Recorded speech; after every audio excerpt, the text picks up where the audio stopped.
훅 인터뷰. 모두를 위한, 모두를 향한, 모두의 궁금증 훅 인터뷰. 국민의힘 경선버스 출발하자마자 충돌입니다. 경선 룰 어떻게 정하느냐, 룰의 전쟁 시작됐는데 역선택 놓고 계속 얘기가 많습니다. 표심 왜곡된다, 외연 확장된다, 서로 의견 팽팽한데요. 역선택에 대해서 한번 고민해 보겠습니다. 윤희석 윤석열 후보 캠프의 대변인 오셨습니다. 네, 안녕하세요. 윤희석입니다.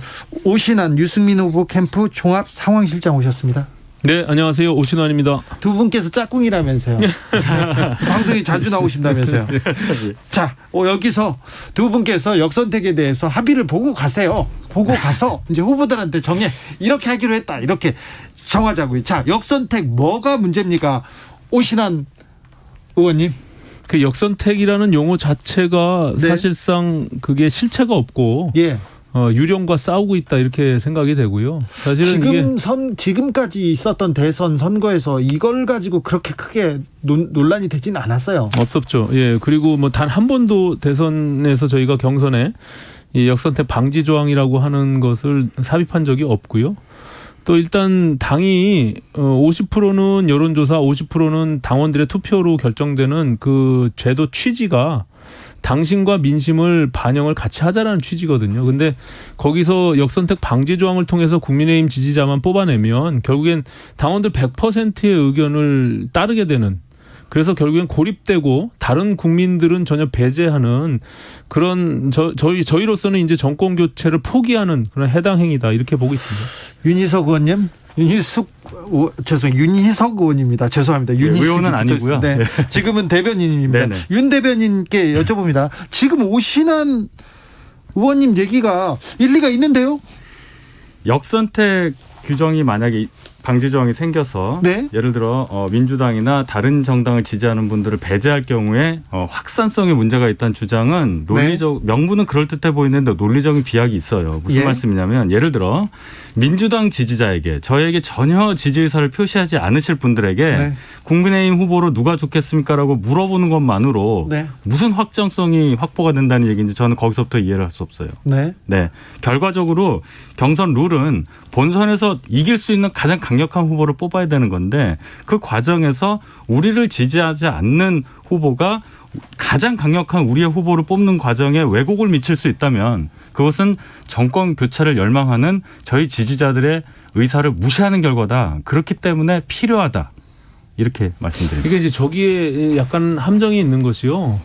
민주당 지지자나 타당 지지자들이 결국에 국민의힘 후보를 뽑지 않을 것이다라는 것을 전제해서 말씀하시는 거거든요. 네. 그러면 결과적으로 현재 나오고 있는 국민의당 지지율 38% 정도 가지고 우리가 결국엔 승리할 수 있느냐라는 문제가 퀘스천 마크가 남는 거거든요. 네. 그래서 그런 의미로 보면 저희가 결국에는 패배하는 것을 전제로 가는 거예요. 저희가 51대 49 싸움에서 결국에 2%를 넘어설 수 있는 것은 중도 확장과 결국에는 민주당에서 이탈하는 그 이탈층들을 우리가 끌어안아야 되는데 네. 거기는 인물하고도 연결되어 있는 거예요. 적어도 민주당에서 이번만큼은 내가 도저히 민주당을 못 찍는다. 과거에 서울시장 보궐선거에서도 그랬듯이 그런 경우에 내가 적어도 이런 후보라면은 인정하지만 그렇지 않고 다른 후보라면 내가 도저히 찍을 수 없다라는 부분과 연결되어 있기 때문에 그게 외연 확장과 결국에는 본선 경쟁력이다, 이렇게 말씀을 드리는 겁니다. 윤희석 대변인께 여쭤봅니다. 홍준표 캠프 조경태 선대위원장이 이런 얘기 하더라고요. 홍준표 후보 지지율 올라가니까 그때서야 윤석열 캠프에서 역선택 얘기하기 시작했다고. 아니, 그렇지 않아요. 안 그렇습니까? 홍 대표를 너무 과소평가한 겁니다, 그동안. 그래요? 홍 대표님 어떤 분이에요? 오산 의원에 당대표 2번 하시고 직전 대선 후보고 경남지사 2번 하신 분입니다. 네.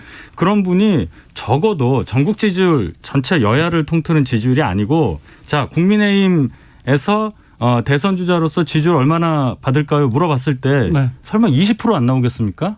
그 20% 나온 거예요. 아, 지금 이제 홍준표의 상승세가 아니라 그냥 원래 나올 게 나온 거예요. 예. 그렇게 보고 있어요? 예. 홍준표의 상승세가 조금 더 치고 올라갈 거라는 그런 시각이 지배적인데요. 제 생각 힘들어요. 왜냐하면 네. 데이터를 보시면 국민의힘 지지층에서 홍 대표가 갖고 있는 지지. 네. 그게 윤석열 후보 경우에는 한 60% 정도 나오고요. 예. 홍준표 한 20% 정도 나오거든요. 네. 국민의힘 지지층에서. 네.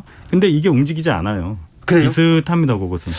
아니 근데 홍준표 후보가 얘기하는 정치 뭔지 알겠어요. 그런데 유승민 후보가 얘기하는 정치 대권 뭔지 명확해요. 근데 유승민 후보는 왜 이렇게 안 오릅니까? 뭐 이제 잠시만요. 예. 윤석열이 말하는 정치는 모르겠어요 아직. 윤석열 네. 검사 윤석열은 알겠는데. 말씀드릴게요. 일단. 네, 예. 모르겠습니다. 지금 잠시 후에. 뭐 유승민 후보가 당내에서 이제 극복해야 될 과제가 있죠. 네. 네, 모두가 다 알다시피 지난 탄핵 이후에 당내에서의 넘어야 될 그 벽이 있는 부분들이 있는데요. 저희는 이제 본격적인 경선이 시작되고 네. 두 달 동안의 치열한 경선 과정 속에서 네. 국민들이 당원들과 국민들이 우리 시대 문제가 무엇이고 다음에 대통령은 이런 문제를 어떻게 해결할 수 있을까라는 점에 들여다보는 시간이 반드시 온다. 그렇죠. 예, 그렇게 되면 네. 저는 유승민을 새롭게 볼 것이다 이렇게 봅니다. 예. 유승민을 새롭게 볼까요? 자, 윤석열의 정치에 대해서 들어봅시다. 윤석열 후보는 기존 정치인이 아니었기 때문에 네. 정책으로 지금 국민들께 노출이 된다거나 관심을 받기는 그거 어렵고 그것보다는 이 정권의 실정에 대해서 가장 강력하게 맞섰던 사람. 네. 가장 저항을 세게 했던 사람. 그래서 이 현실을 극복해 줄 수 있는 가장 대표주자 이런 투쟁성 이것이 하나의 의미로서 국민들께 부각되는 거고요. 그래서 부각돼가지고 지금 결론은 야권에서 1위 후보까지는 알겠어요. 네. 거기까지는 알았어요. 그래서 뭐 공정과 상식을 예. 외치는데 공정 상식 외치는 것까지도 알겠어요. 네. 그래서 뭘 어떻게 하신대요? 뭘 어떻게 한다는 얘기가 네. 지금 이 말씀을 하세요. 네. 모든 것을 잘못된 것을 바로잡겠다는 말씀을 하시는 거라고요. 네. 그러면 상식이 통하지 않는 사회, 공정이 무너진 사회라고 하면 좀 추상적인 얘기 같지만 문재인 정부에서 해왔던 여러 가지 실정과 비교를 해보면 어떤 것이 이제 명확하게 나올 거예요. 그런 부분을 이제 말씀드리는 거죠. 그게요. 결국에는 이번 대선은 뒤로 가면 갈수록 문재인 이 세 글자는 사라지게 됩니다. 문재인과 싸우는 게 아니에요. 결국에는 기본적으로 여당과 야당이 싸울 때 내년 임기 끝납니다. 내년. 그렇죠. 네. 그러면 이제 문재인 대통령은 사라지는 겁니다. 그러면 이제 여당의 후보가 정해지고 10월 10일 날 정해지고 그다음에 국민의힘의 후보가 정해지면 그 두 후보가 미래를 선택하는 거예요, 국민들은. 네. 그럼 아까 윤희석 대변인 말씀처럼 공정과 상식에 대한 부분으로 반대급부가 있어서 윤석열 후보에게 집중된 관심이 있지만 네. 그 다음 스텝은 내가 왜 대통령이 되는 것인지 그리고 이 시대에 무슨 문제가 있어서 내가 이런 철학과 비전과 그리고 나름대로의 소신을 가지고 국민을 이끌겠다. 대통령을 대한민국을 어떻게 이끌어가겠다라는 네. 것을 보여줘야 되는 거죠. 그러니까요. 그 부분 좀 알려주세요. 제 생각은 그래요. 이분이 지금 나와서 말씀하신 게 이제 공약 처음 하나 발표했잖아요. 부동산 관련 네. 원가 주택이라든지 점점 하나씩 보여드릴 텐데 지금 정책이라는 측면을 말씀하신 것 같아요. 유승민 후보는 특히 경제 정책에 관해서 많이 알고 계신다. 네, 전문가죠. 그렇게 돼 있으니까 전문가라고 돼 있으니까. 네. 근데 정책이라는 것이 결국 하다 보면 비슷해집니다. 저희도 정책할 수 있는 능력이 없어서가 아니라 이제 발표할 시간이 기존 정치인이 아니었기 때문에 네. 앞으로 발표할 시간이 있다는 것이지 부동산 정책만 봐도 유승민 후보가 내는 정책 이재명 후보가 타당이지만 내는 정책 거의 비슷해요. 결국은 따지고 보면 정책이라는 것은. 그래요? 그럼 여기서 차별화될 수 있는 것은 무엇이냐. 예. 이 사람이 갖는 후보자가 갖는 어떤 이미지 후보자에 대한 국민적 기대가 어떤 면에서 보면은 감성적인 요소로도 작용을 해요. 제가 이 말씀 하나 더 드리면 네. 유승민 후보가 정치권에 데뷔한 지가 20년이 넘었어요. 예. 근데 지금 지지율이 죄송한 말씀이지만 그렇게 생각보다 높지 않다는 이제 얘기를 아까도 하셨지 않습니까? 네. 그렇다면은 왜 그런가를 생각을 해요. 왜 윤석열 후보는 정치 시작한 지 얼마 되지도 않은데 이런 지지를 갖고 있고 유승민 후보는 20몇 년 동안 경제 전문가로서 여러 직을 하고 국회의원도 여러 번 하셨는데 왜 이런 것이냐. 국민이 생각하는 것은 그동안 보여줬던 거 정책을 어떻게 잘하냐는 것보다는 과연 어떻게 국민의 마음에 딱 맞는 이미지로 국민들께 다가서느냐는 여부가 더 중요하다고 봐요. 선거에서는. 네. 그럼 그동안 문재인 정부의 4년 동안에 윤석열 총장이 윤석열 후보가 그렇게 강력하게 저항할 동안에 유승민 후보는 뭘 했냐 이런 얘기가 나오는 거예요. 아니 그래서. 그러니까 그 부분에 일정 정도 동의해요. 윤석열이라는 인물이 탄생된 게 이 정부의 검찰총장이 문재인 정부가 때려서 그 반사체로서 지금까지 윤석열이 만들어졌는데 이제 정치인 윤석열은 그 다음에 비전을 보여줘야 되는 시간이 온 거예요. 근데 아까 말씀하신 대로 지금 그 시간이거든요. 예. 근데 그걸 안 보여주고 저희가 말씀드린 공정과 아니. 상식도 비전이에요. 잠깐 보세요. 정책이라는 것이 다 동일하다고 하지만 네. 그것이 자기의 정책인지 잠시만요. 주변의 대리인들이 써준 정책인지는 다른 거예요. 자, 오 실장님, 예, 예. 오 실장님 물어보겠습니다. 오 실장님, 유승민 후보가 굉장히 점잖은데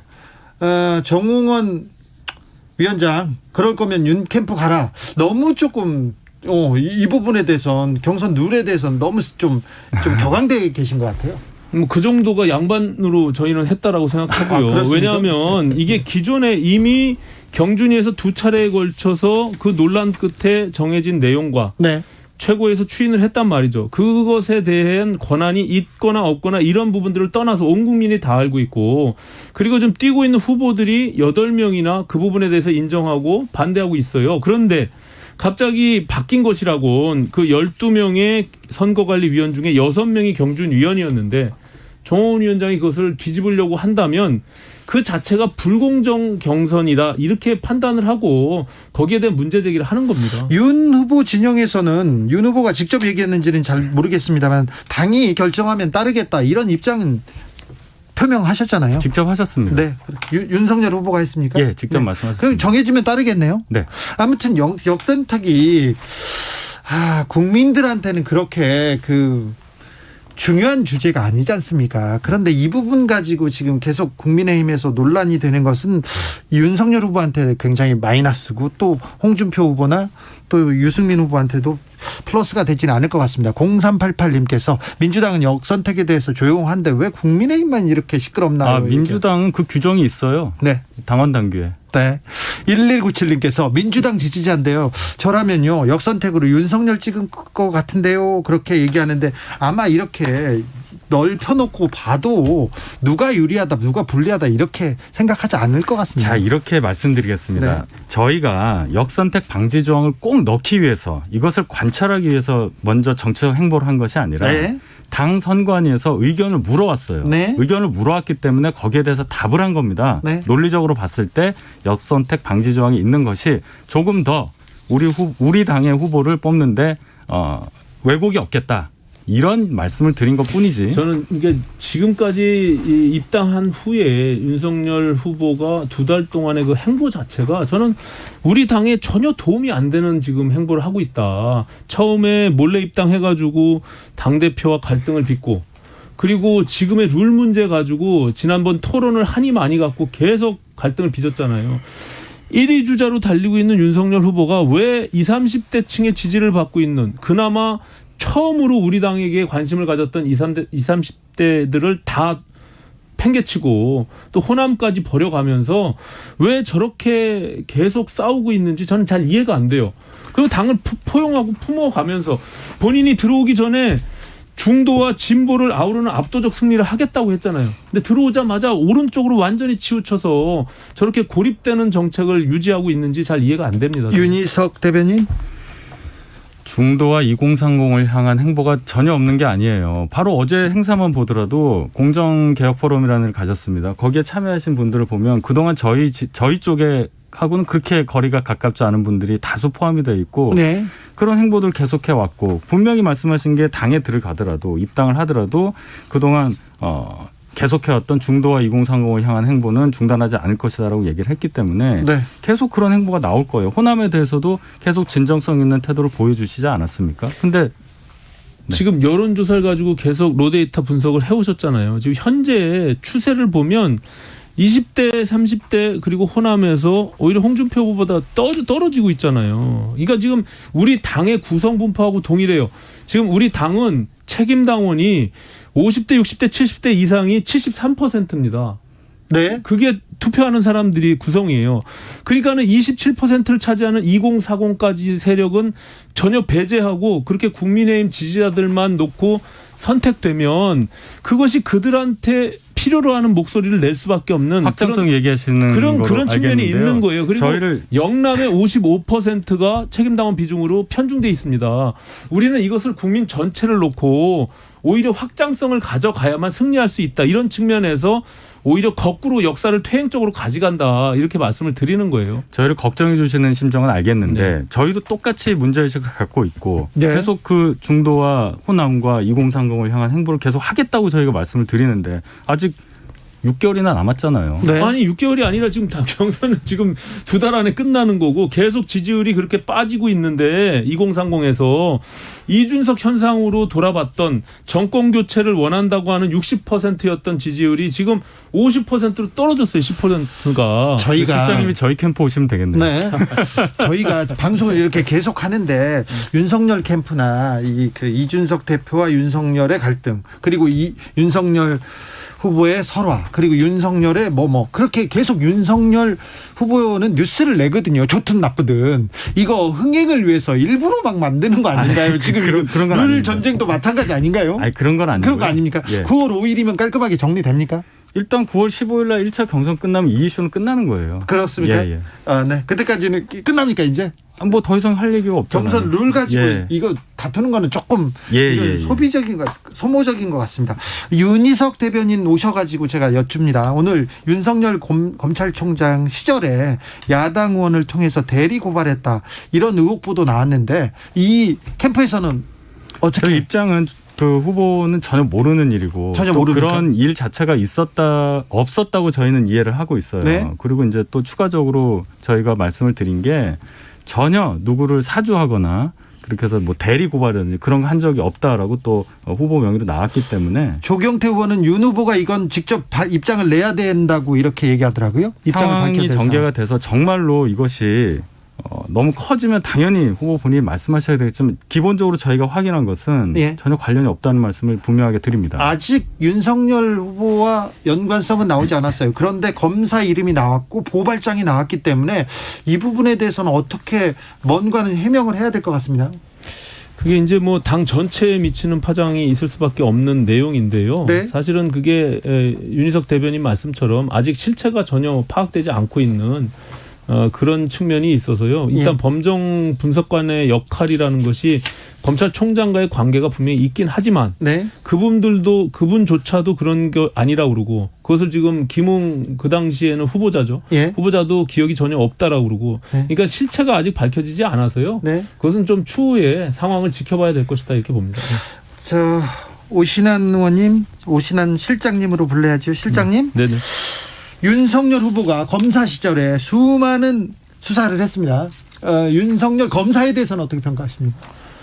뭐 검사로서는 뭐 조직에 충실했던 네. 예, 그런 뭐 훌륭한 검사로서 역할을 했다라고 보여집니다. 예.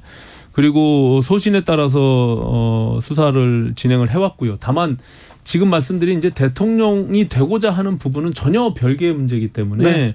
그 부분에 대해서 내가 왜 문재인 정부의 검찰총장을 하다가 느닷없이 국민의힘 야당의 대통령 후보가 되고 대통령이 되고자 하는지 이 부분에 대해서 충분히 국민들께 설득해야 된다. 네. 그것이 만약에 이루어지지 않으면 저는 굉장히 어렵다 이렇게 봅니다.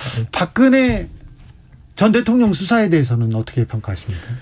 그럼 뭐 본인이 이제 그 자기의 역할 소임을 다했다라고 말씀을 하시는 건데요. 네. 예, 이제 그 당시에 저는 그 윤석열 총장이 검찰총장 인사청문회를 제가 직접 했습니다. 예. 위원으로. 기억하죠. 그 당시에 인사청문 보고서가 채택되지 않았고 저희 그 당시에 야당으로서는 전혀 동의할 수 없는 의혹이 해명되지 않았던 부분으로 남아 있습니다. 그래서 그 당시 뭐 아시다시피 윤우진 용산 세무서장 문제나 그리고 부동시로 군대 안 갔다 온 문제나 뭐 이런 것들이 다 남아 있기 때문에 그 부분도 여전히 윤석열 후보께서 그것은 밝혀야 되는 문제가 남아 있다. 네. 저는 그렇게 생각합니다. 이 문제, 이 질문에 대해서 계속해서 윤석열 후보한테 질문이 쏟아지는데 그 부분에 대한 입장은 뭐고요? 박근혜 대통령 부분이 네네. 여러 얘기가 있을 수 있겠지만은 결론적으로 네. 가장 그 부분에 대해서 예민해하실 지역에 윤석열 후보에 대한 지지율이 상당히 견고하다는 말씀으로 답변을 대신하겠습니다. 알겠습니다. 자, 유승민 후보의 장점은 뭡니까? 저 윤석열 캠프에 묻겠습니다. 예, 말씀드린 대로 경험이 많으세요. 네. 그래서 그동안 보여주셨다고 주장할 수 있는 여러 가지 치적이 있고 네. 그리고 또 무엇보다도 역시 경제 전문가라는 타이틀이 네. 상당히 소구력이 있다 이렇게 평가합니다. 오신환 실장님, 네. 윤석열 후보의 장점은 뭡니까? 윤석열 후보가 그동안 이제 검사로서의 본인이 가졌던 소신이나 예, 공정과 상식에 대한 그런 일관된 그런 뭐 행보 이런 것들이 지금의 윤석열을 만들지 않았나 저는 그렇게 봅니다. 예. 윤희석 대변인 마지막으로 묻겠습니다. 홍준표 후보가 금방 따라잡는다는데 어떻게 보세요? 어떻게 대비하고 계십니까? 지금까지 선거에서 골든크로스라고 말씀하시는 그 역전 현상이 일어난 적은 한 번도 없는 걸로 저는 기억을 합니다. 아, 그래요? 말씀드렸다시피 저희 당을 지지하시는 분들 중에서 홍준표 후보를 지지하는 그 흐름이 어떻게 돼 있는가를 보면은 글쎄요. 그런 일이 일어날까? 저는 의문시 됩니다. 확장성이 별로 이미 평가가 끝났다고 봅니다. 이제 저는 뭐 앞으로 이제 경선 과정에서 아까 말씀드린 대로 과연 우리가 본선에서 누가 이길 수 있을 것이냐, 그리고 윤석열 후보가 가지고 있는 여러 가지 컨텐츠에 대해서 냉철하게 보는 시간이 오면 저는 지지율은 출렁일 수 있다 이렇게 보여집니다. 알겠습니다. 여기까지 듣겠습니다. 윤석열 후보 캠프의 윤희석 대변인이었고요. 유승민 후보 캠프의 오신환 종합 상황실장님 이야기 들었습니다. 감사합니다. 네, 고맙습니다. 감사합니다. 정치 피로, 사건 사고로 인한 피로.